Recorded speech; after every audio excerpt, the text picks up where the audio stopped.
Okay. So today's a really important day. As you know, it's going to be a conversation that our nation is having. Right. It's the 1-year anniversary of George Floyd's death. You know, it's funny you bring that up, Dr. Lyons. We actually had this conversation yesterday at our staff meeting every Monday. We sat around and before we even started, we talked about that, and maybe some things we'll talk about today, but we talked about how it affected our department and what the last 12, 18 months have been like. So we had a strong conversation yesterday, so I'm looking forward to, appreciate you taking the time to sit down with me and talk with me today. Because this is incredibly important. Yes. That moment was a tipping point inside of our nation. And probably more importantly than any other space, inside of policing, the relationship between our police and our community. Yes. And I think that it's important that we have this conversation in terms of what this has really meant inside of policing, because everybody out there wants to understand what they don't always get a chance to see behind closed doors. You know, it's when we talk a lot about how law enforcement today, regardless of where you're at, what community, what state, how things in Oakland, California, New York, Florida, here in the Hampton Roads area, you know, what one department does or experiences, it affects all of us, right? Absolutely. So it is seen as, and maybe we'll talk a little bit about that, the broad brush in law enforcement, but I do believe, I think what happened in Minneapolis and then Wisconsin and Atlanta, I think it made us take a hard look across our country at policing. I would never compare our department to anybody else. Absolutely. But I think that it made all chiefs, all sheriffs take a hard look at what are we doing, are we ahead of the game, what do we need to change, how do we improve, and where do we go from here. So I think that you're absolutely right. I think it was a tipping point, and there were several other incidents that have occurred, and I see more and more that are highlighted and talked about. I never want to lose track, though, of the good things that are going on in this department, the good things that are going on in law enforcement. But you're absolutely right. It's that we have to also acknowledge those that aren't so good. Absolutely. So that brings me to my first question. Okay. What has this really meant? What's the effect that happened out there, that though it may be hundreds of miles away, Sure. we know that it had real life effect right inside here. Sure. So in 3 feet, you to another officer every day, you to the 400 plus officers you lead every day, what effect did that have right inside of these walls? Well, I'll tell you, so last year, probably, you know, we're right at the 1-year anniversary. The trial just ended. I look back over how it affected our department. We probably had about 50 protests, demonstrations, rallies, if you will, some right here at police headquarters. Did any get violent? No, and we had to, you know, we talk about that all the time. I would say 95%. Myself, the other chiefs, the other officers, we interacted, right? We would walk with individuals doing demonstrations or rallies. We would have conversations.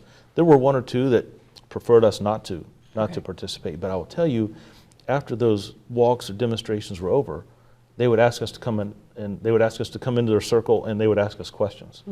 And most individuals were surprised at some of the things that we were doing here in Newport News. So it was tasking. I think that officers were tired, you know, because you're running our calls for service. We're doing the things that we do day to day, and then when demonstrations and rallies popped up, I think we were a little unsure. But I will tell you, we didn't have any vandalism. We didn't have any vehicles that were turned over or set on fire. We didn't have any property damage. And during that, we had a presidential visit towards the end, towards the election season here at the airport, which drew people from all over the state.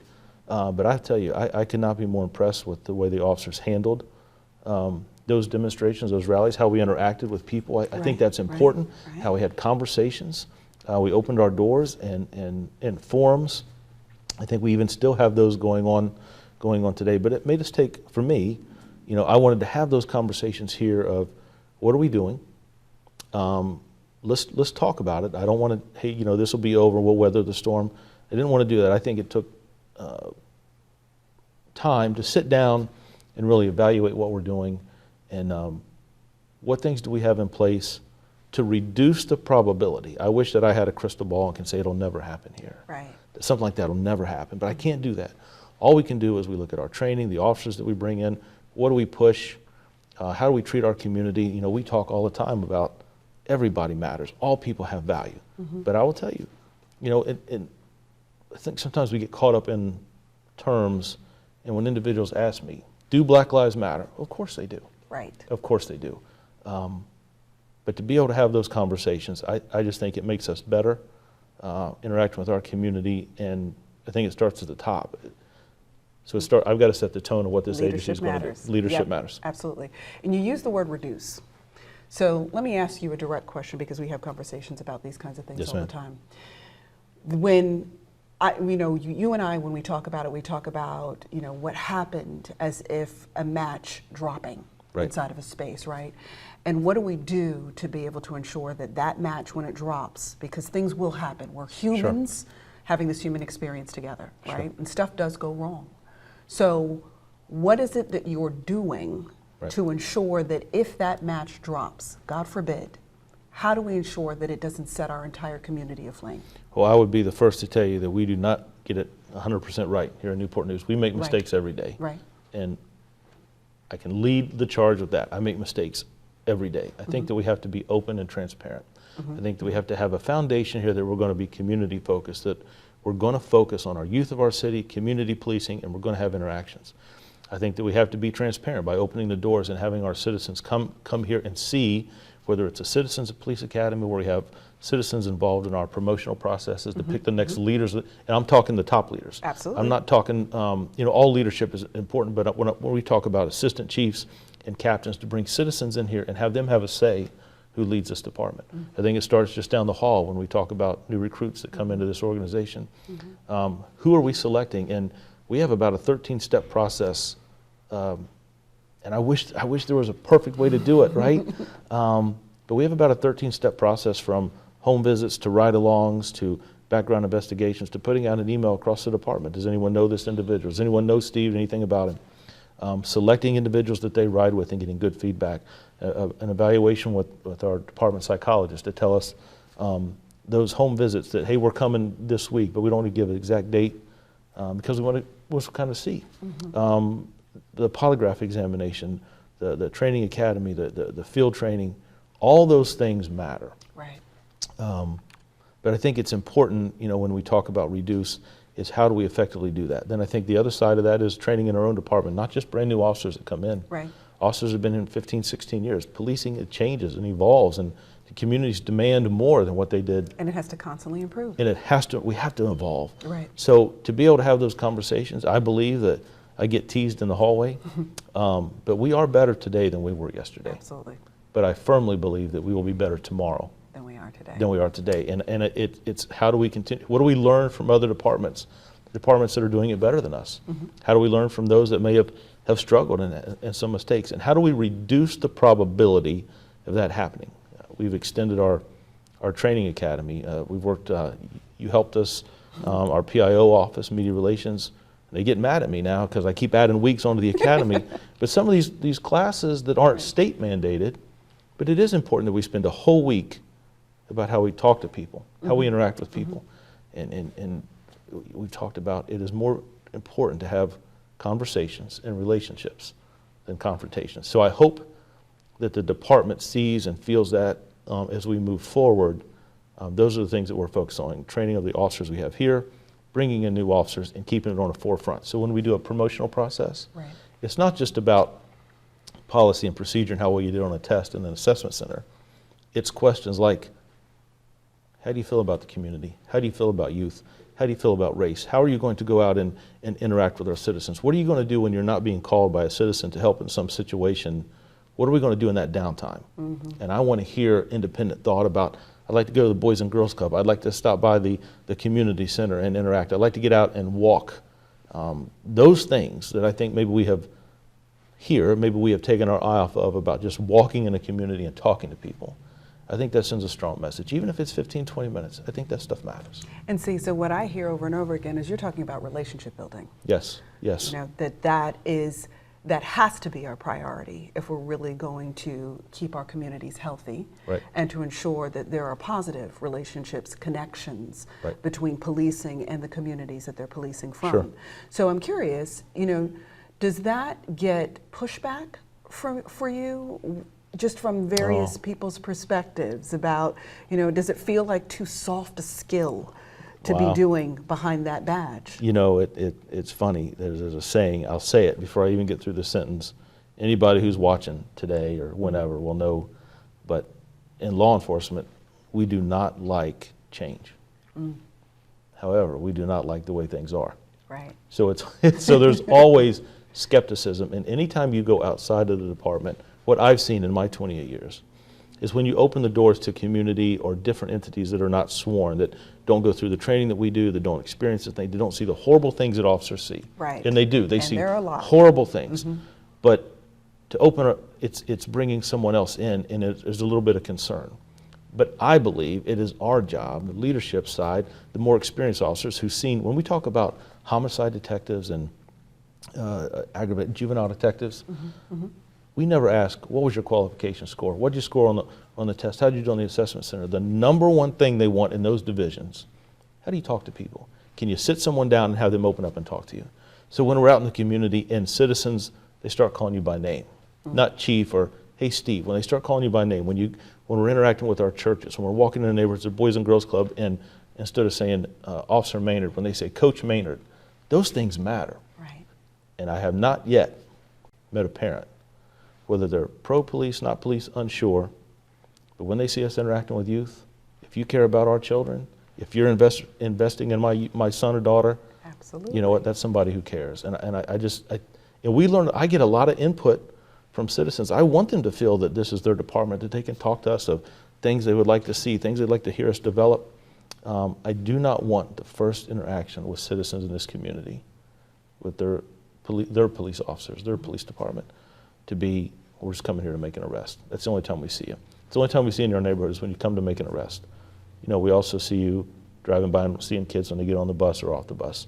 We see you on the weekends. We see you get out and talk to people, shaking hands. If people know you in the neighborhood, that stuff matters. And how we create that foundation, we can do that and build blocks on that.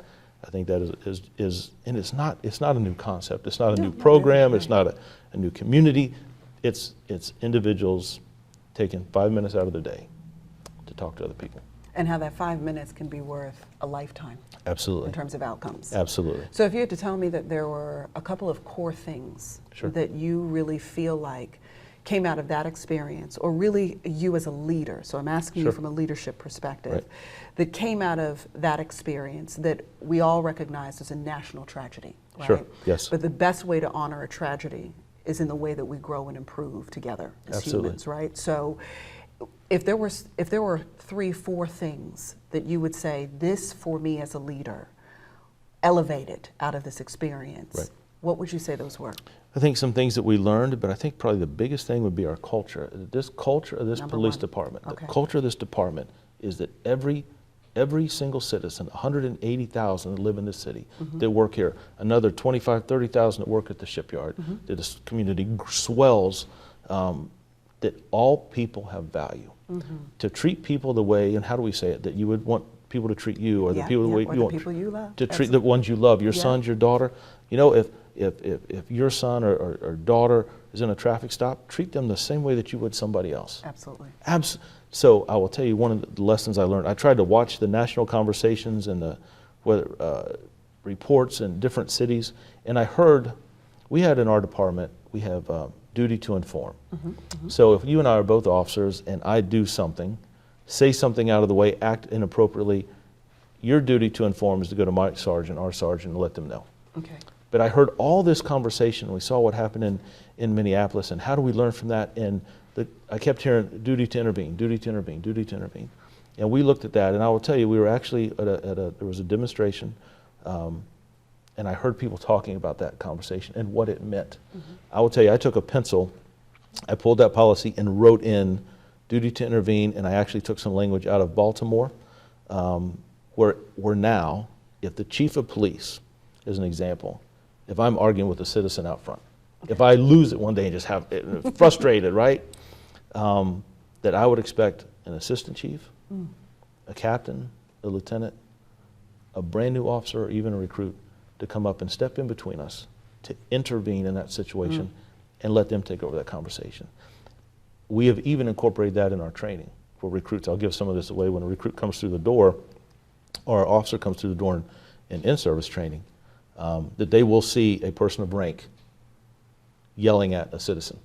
And I want to be able to evaluate, will that officer respond inside of that situation. exactly, will they interrupt Will a they step lieutenant? in? Will they Right. interrupt a sergeant, a lieutenant, a captain, a chief, an assistant chief? That's what I need them to do.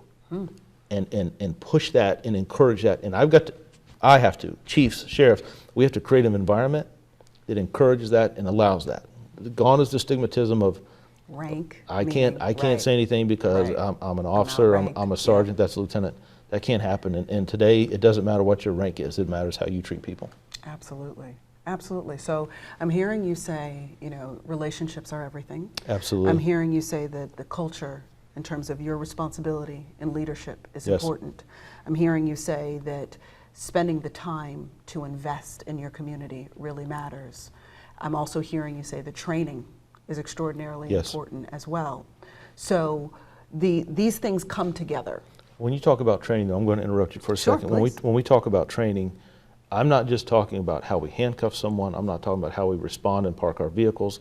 I'm not talking about training that is traditional law enforcement training about how we write the report, how we stand, how we make sure that we look around the room, or some will say pie a room and make sure. Right. I'm talking about training of how when I'm interacting with an individual, that I'm talking to them with respect. Now, we hired 2 domestic violence civilians to come into our department, and it was funny to learn from them.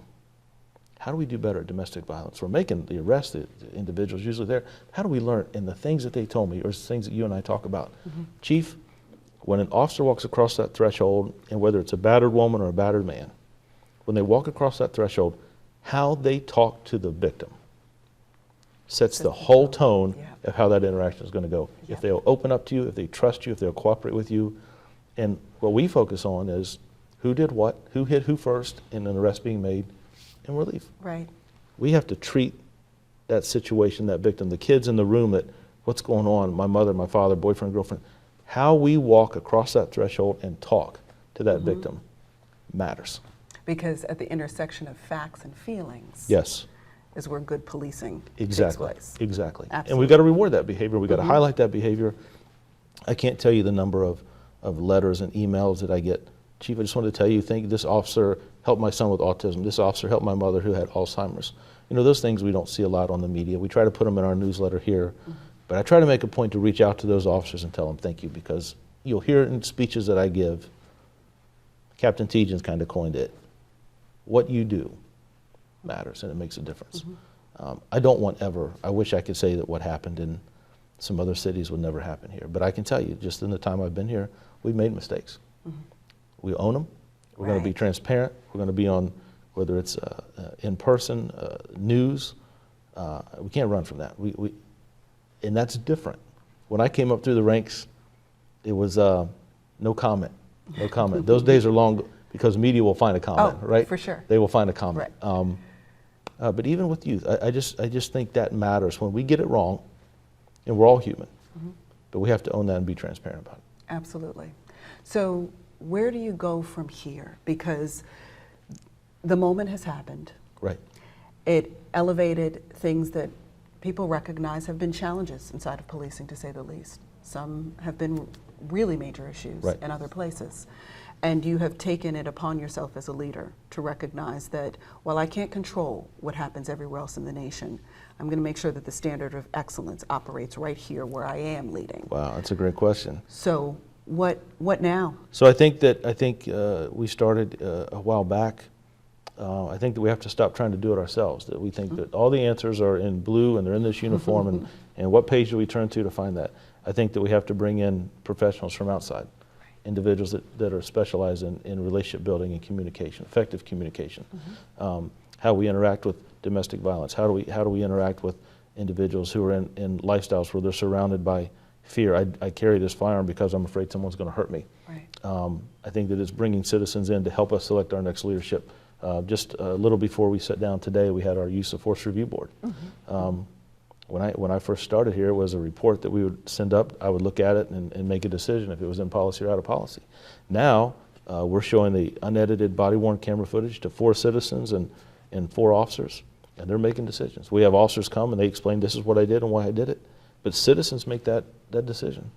And then some, there's some skeptics inside the department that, why are we allowing citizens to see that? Right, right. But when officers come here and see that and take part of it, for the most part, it's, wow, I didn't look at it that way.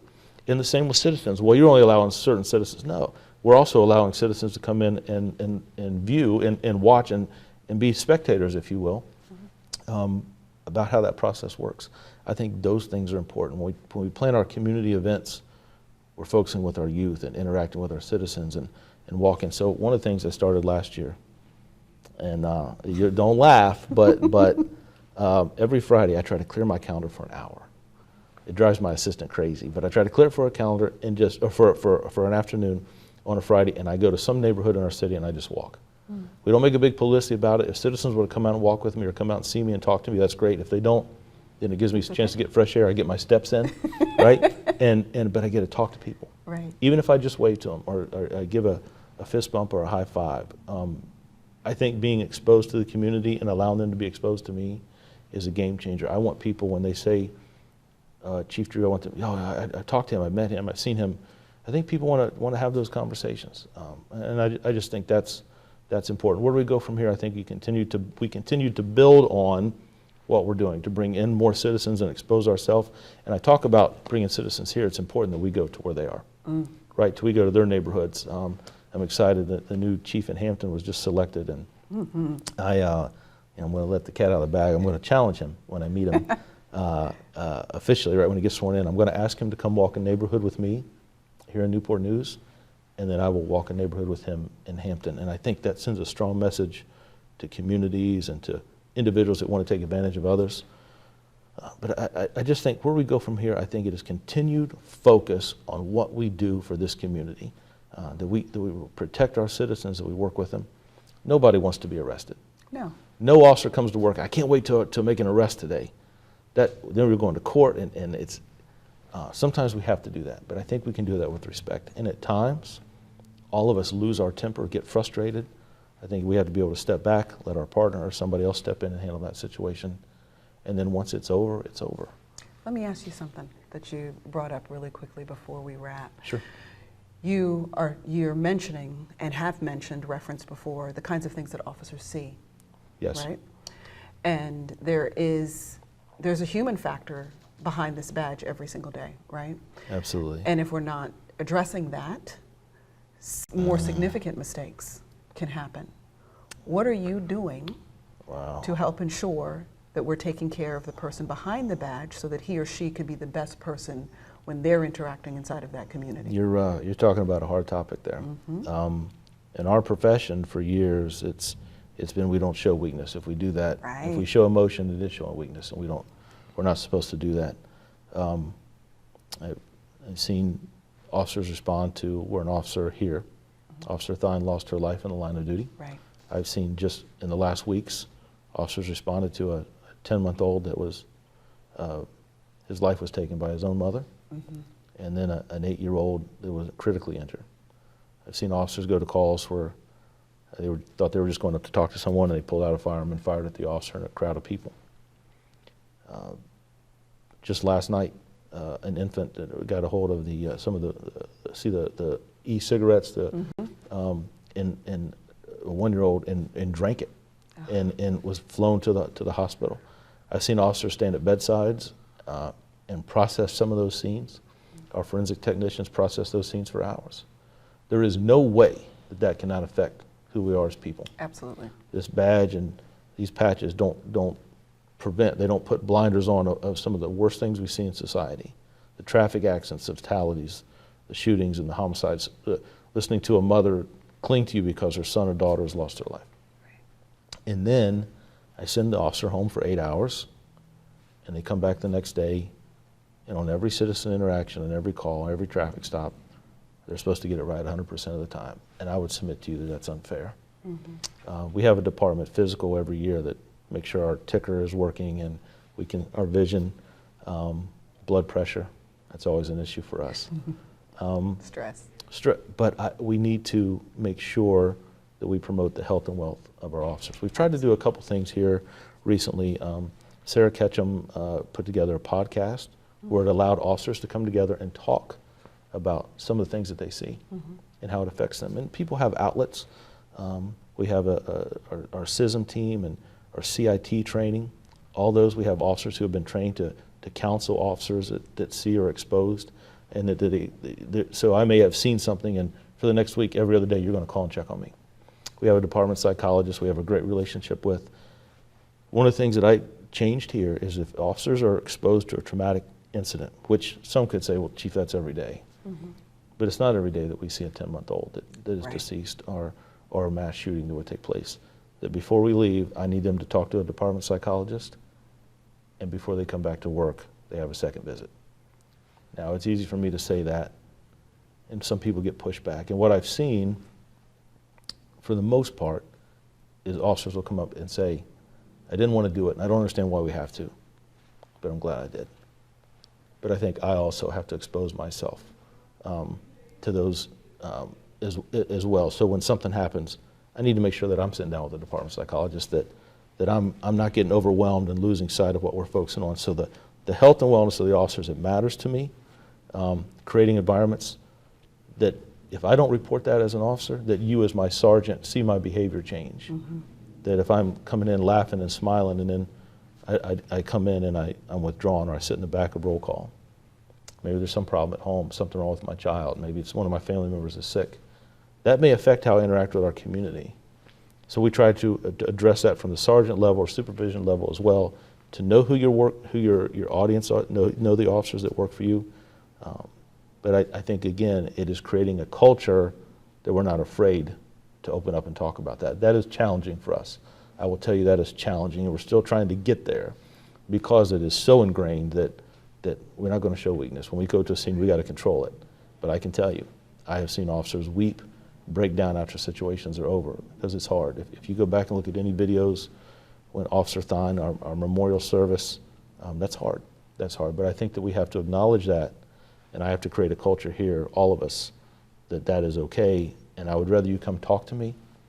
It will save people's careers. I'd rather you come talk to me at the first signs of that than something happening, because it's going to find a way out, whether it's through emotion or some type of it will find its way out. So I think that's very important. We can't afford for that to happen. Again, when we talked about reducing the probability. Exactly. So that was a hard question. That was. Well, that's what we're here to do, to have honest conversation about this. That matters. Yeah. That matters. So as we wrap this, ultimately, Chief, if there was a message that you wanted to make sure that the community heard, today of all days, in a moment that is speaking to major change inside of our nation, what would you want the one thing that anyone out there walks away with knowing about this department in here? What would you say that is? Wow, you asked me to do one thing. So I think the first is to recognize what this anniversary is and what it meant to law enforcement, what it meant to Mr. Floyd's family, and how it affected law enforcement across this country, that I see that. The second is that the number one asset that we have in this department are the men and women who come to work here every day.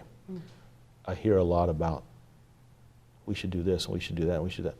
But those who volunteer to join this department, those who go through the training and expose themselves, time away from their family, things that they miss, to come to this department or this profession and serve citizens, to serve our community. That's hard. That's a calling. That's a calling. To be exposed to that 24 hours a day. There is no day off for law enforcement. But to know that people that are here and doing the right thing, treating people the right way, they're valued here.